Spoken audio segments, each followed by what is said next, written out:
我哥嘅秘密才藝，第一樣填詞，你冇聽錯，張國榮係識填詞，佢當年幫陳冠希作咗首歌叫《極愛自己》，林夕負責中文部分，中段嘅英文 rap 係張國榮填詞，填得非常動人，寫作風格簡直係英文版林夕。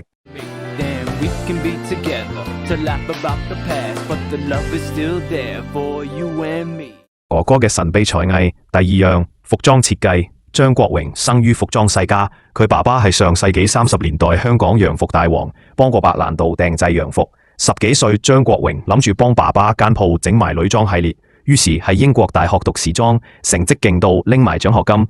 可惜佢阿爸突然重病，叫佢返香港陪老豆。結果張國榮退咗學，返咗香港做賣鞋 sales。張國榮後來話，如果冇退學，佢會係出色時裝設計師。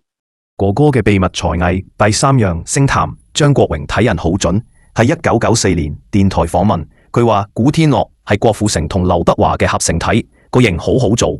嗰陣古天樂仍然係電視台閒角。另外佢話古巨基唱得好好，唱得有啲似譚詠麟。